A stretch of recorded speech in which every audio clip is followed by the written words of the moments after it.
Hello, and welcome to the MYP design class. My name is Ms. Kim, and I'll be taking you on a little tour of the MYP design classes that we offer here at Sunway International School. Now, design is one of the 8 subjects offered in the MYP.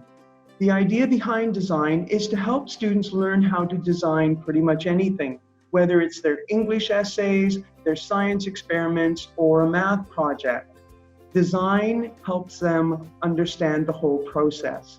And to start the process, we walk them through what MYP calls the design cycle. And they break the design cycle down into 4 different areas.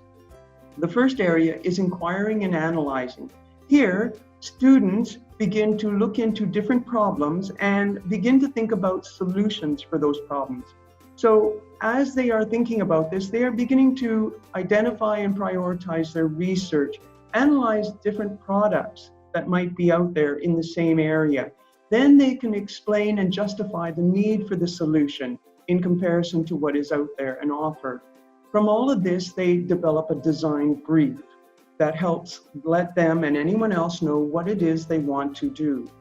Then they get into developing their ideas. Here, they begin to set out the specifications of their design. What is it going to look like? What is it going to do? How is it going to function? All right, they can develop drawings and plannings of diagrams and things. And all together, they begin to present their ideas in a product presentation. From there, they move into actually creating the solution. Here, they need to construct logical plans, in a sense like a project manager. So setting out timelines for what needs to be done, what comes first, then second. They need to make a plan that is able to be followed by pretty much anyone. Then, as they are working on these things, they need to demonstrate technical skills. Now, here at Sunway International School, we do a lot of online learning, technical computer skills, IT development. So here we do have a main focus on the IT. Also, as they're creating their solution, they're making changes. As we know, nothing really goes to plan all the time, so we have to make some changes. So they begin to decide on those changes and begin to justify them as well. The final stage is evaluating. Once the design is complete, then they need to develop tools and methods to help them know whether the solution they have created actually does what they are after. All right, so they need to begin to evaluate the success of their solution. And if they've had to do any improvements, explain why and come up with ideas of how to improve it next time. And obviously, they also have to explain how their solution has impacted what they are trying to achieve. So all of this comes together as a design cycle. Now, I've explained it in a circular motion, but it's not always that way. It goes back in and on itself and moves around. So we all know that we have our ideas, we find out information. As we get into developing the idea, we understand that maybe it's not going to work the way we want it to work. So we need to go back and maybe do a bit more researching. Then as we come to creating our solution, maybe something doesn't go quite to plan. We need to go back and change some of our development ideas. Maybe we run out of time, not enough materials, any number of reasons why the solution isn't working the way you want it to work. So we need to go back and develop our ideas again, or maybe we need to go back and learn some more information. Always, we are evaluating. As we develop, we're evaluating our information. As we create, we're evaluating our development and our information. So all of this, students learn, goes back and forth in and around on itself. Right? So now they take this plan that they've all set out and we put it into practice. And as I said, we use a lot of IT skills. So here, let me just get to, sorry, wrong one. There we are. Let me just get to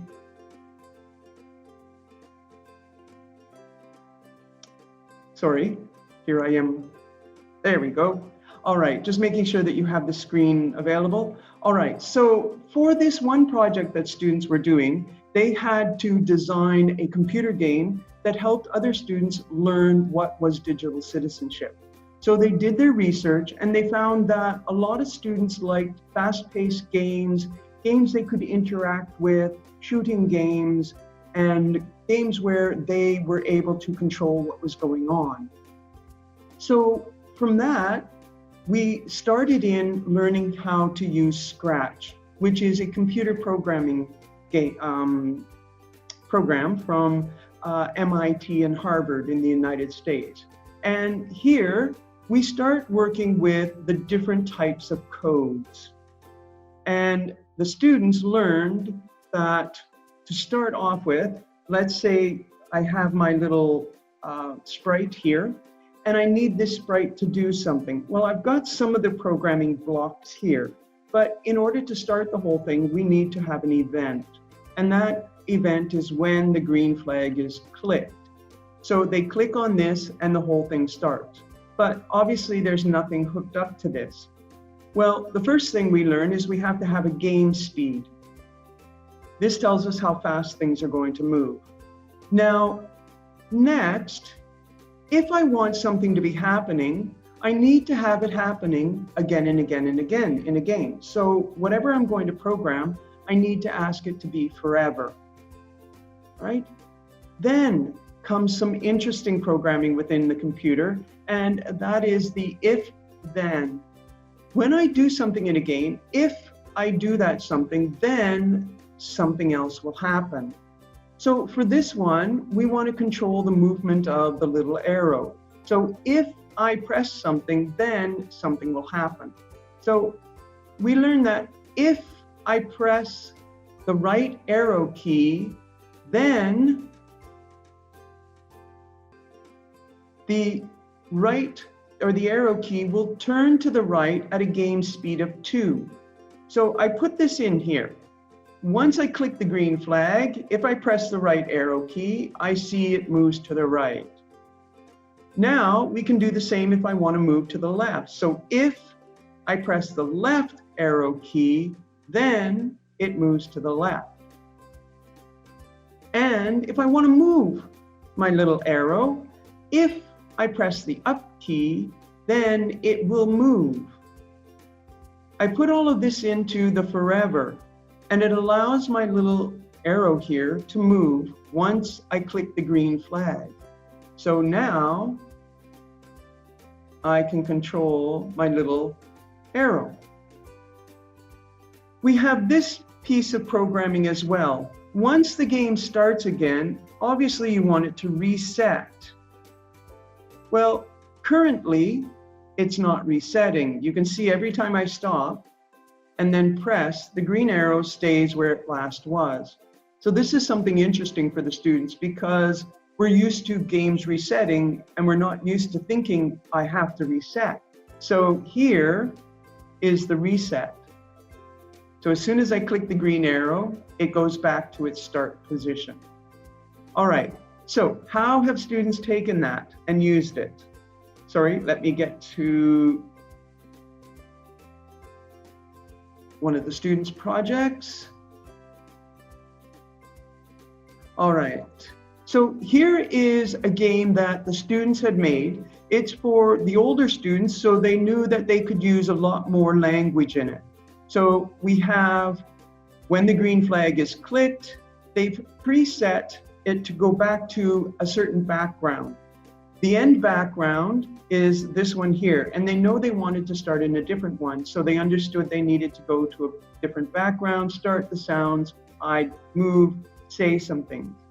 All right? Then we come to the if-then programming. So up here, they said, if you're ready, press the space button to begin. So when the space button is pressed, ask, do you want to learn about citizenship, digital citizenship? If the answer is no, then say this.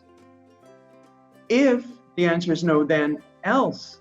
So if the answer is not no, all right, this is an odd way of doing it, but basically if it's not no, then say this, all right?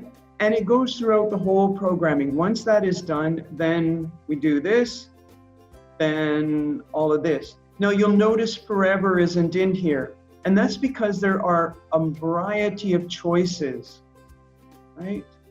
It's an awful lot of programming, but it allows them to walk through all the different choices. Now we get into if the answer is A, then do all of this, else do this. So you know you have an A or a B choice. All right?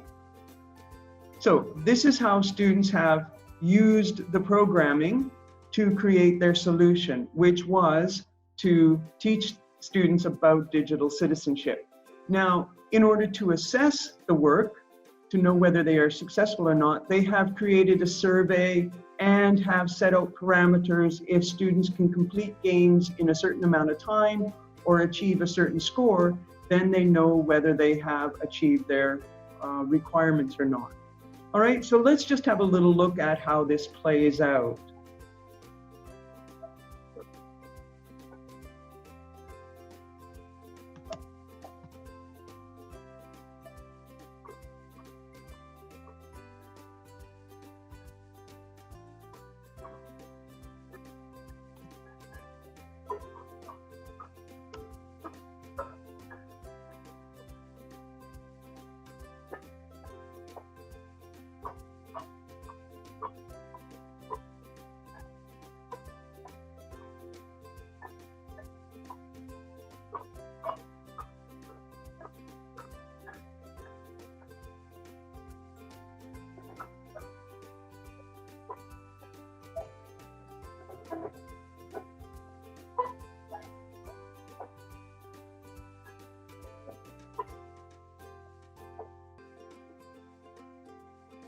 All right, so as you can see, that game is a little bit more with language in that, but this is for the grade 11 and 12 students.